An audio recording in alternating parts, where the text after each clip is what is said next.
There are few things that are as beautiful as furious women and girls and justice-loving people taking to the streets, standing up, standing shoulder to shoulder and fighting for a better future and a better world. And there could not be a more important time to be in the streets, to be standing up, to be giving voice to your righteous rage than right now. Because the Supreme Court, as we all know, is on track to overturn Roe v. Wade, to decimate women's fundamental right to abortion. This would be an atrocity. This would be an atrocity. Forcing women to have children against their will is barbaric. It shatters lives.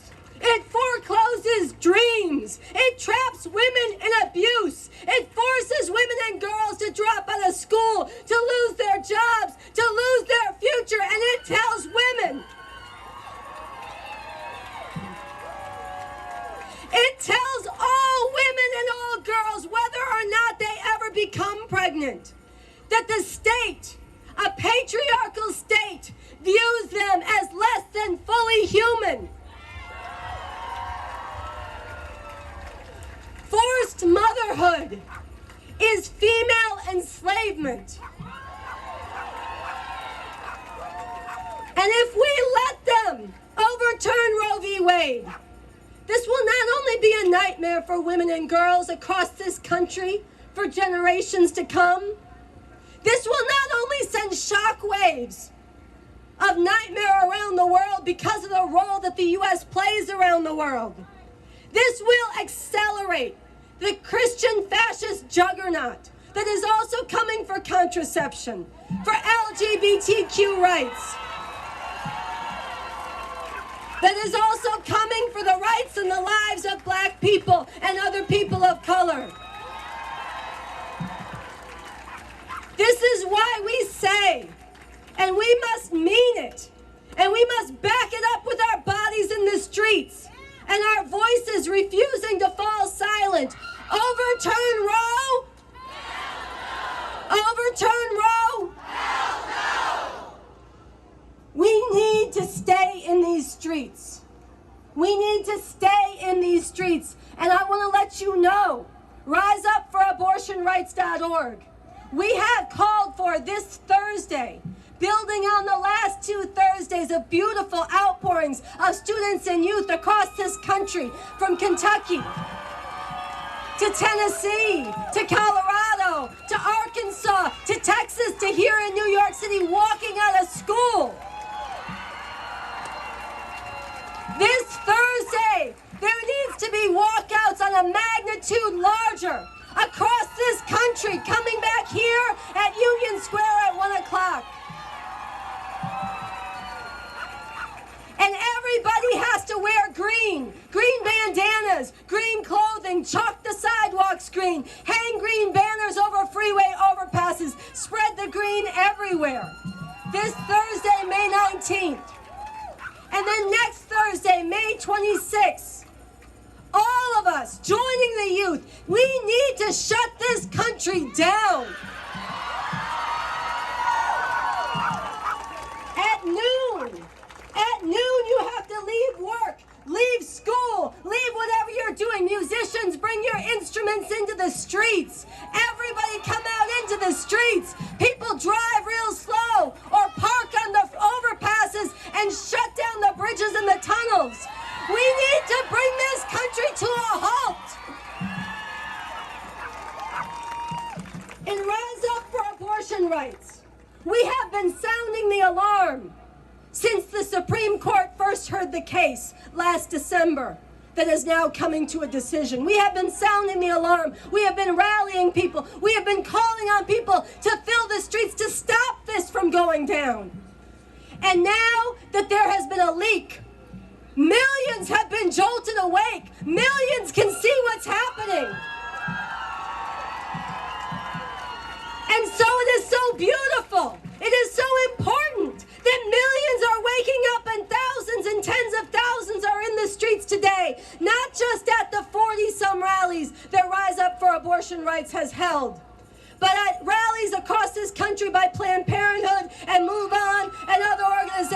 We need this.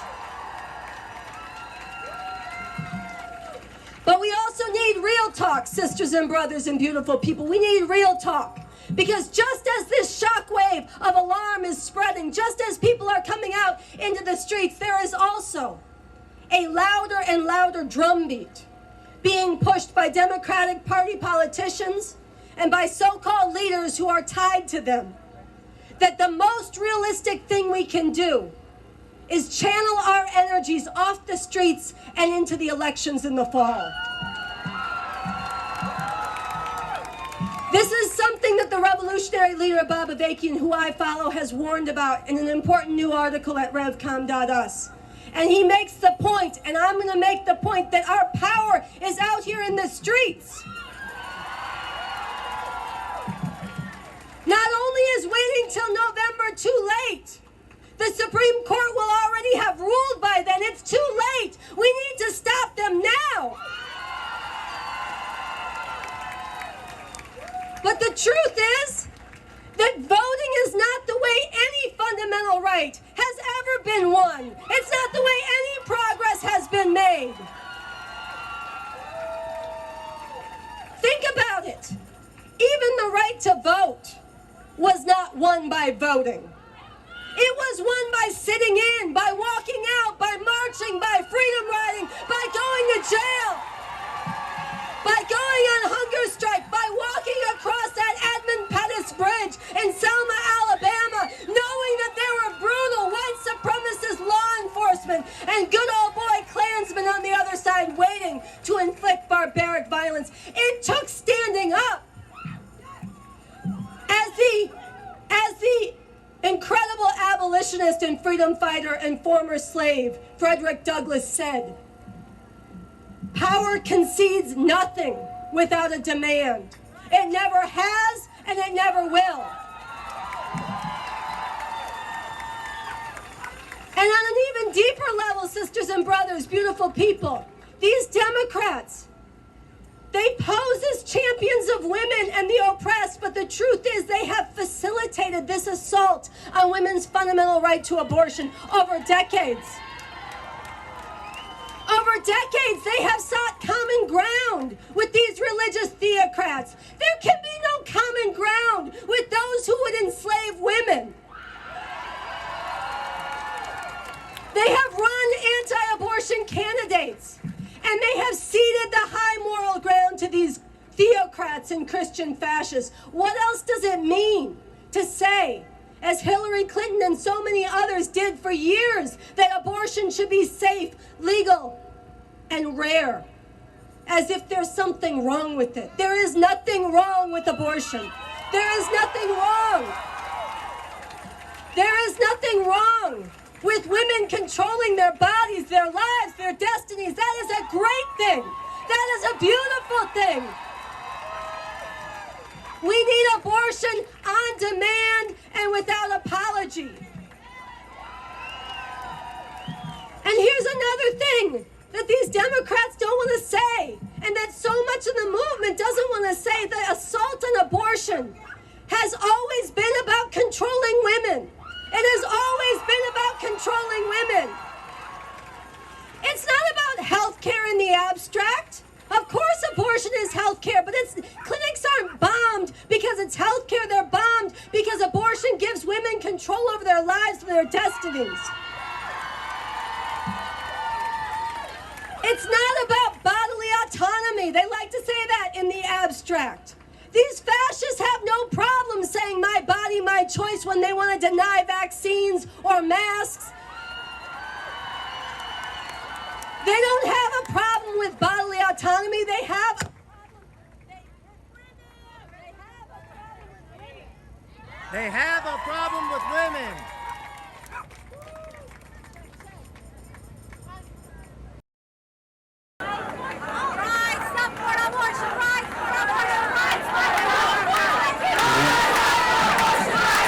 Check. All right, thank you guys. Listen, they don't have a problem with bodily autonomy in the abstract. They have a problem with women. And as important as it is, as essential as it is, to stand up against the barbaric, the cruel, the bigoted, and the murderous assaults on LGBTQ people, and in particular trans youth.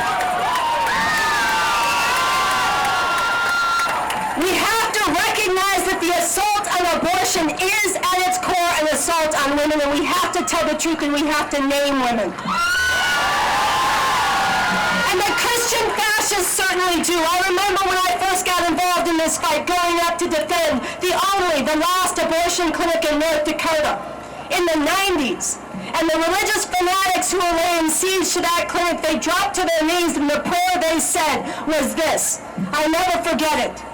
Lord, please break this curse of independence that has afflicted women. They go after abortion and they're coming after birth control because it has given women a modicum of control over their lives and their destinies. And we have to call forward the fury of women, the outright unbridled anger and rage of women at thousands and thousands of years of patriarchal chains, thousands of years of brutality, of women treated like punching bags and baby-making machines and sex objects and property of men. We have to unleash the pent-up, the long-suppressed fury that burns in the hearts of women and girls. We need to bring it into these streets to fight right now alongside everybody who cares about justice and a better future. And I want to say to everybody who wants to understand more deeply why this assault is still going on 50 years after this right was won. Why are these Christian fascists, Dark Ages theocrats packed onto the Supreme Court and having so much power across this land? Why do the Democrats keep capitulating? And what does this have to do with the nature of the system we live under, and all the white supremacy and police terror, and all the terror against immigrants, and all the destruction of the planet, and all the crimes this country commits around the world? If you want to understand that more deeply, I invite you to watch the RNL, the Revolution Nothing Less show that I co-host at youtube.com/therevcom. Come and learn about it. But I want to close by emphasizing this, that right now, as we all know what's coming, but it is not yet law, we have a chance to do what women and girls and society as a whole needs from us. We need to stand shoulder to shoulder, whether you're going to end up voting for the Democrats in November, or you're like me and you're trying to make a revolution that gets rid of the whole system that they and the fascist Republicans represent. Wherever you are coming from in this, we need to stand shoulder to shoulder. We need to stay in these streets. We need to raise our voices. We need to bring this country to a halt. So I want to call on everybody. Thursday, May 19th, back here, student walkouts. Thursday, May 26th, nationwide shutdown. Everybody go to the website, riseupfораbortionrights.org. Sign up, volunteer. Don't just turn out, but become an organizer. We need people reaching out to professional athletes, to musicians and celebrities and influencers, to students and religious networks. We need everybody bringing everybody they can into this right now. You to put your fist in the air. I'm going to close out. When I say overturn Roe, you say hell no. And when I say no retreat, you say stay in the streets. All right? Overturn Roe. Hell no. Overturn Roe. Hell no. No retreat. Stay in the streets. No retreat. Stay in the streets. That's right. Thank you.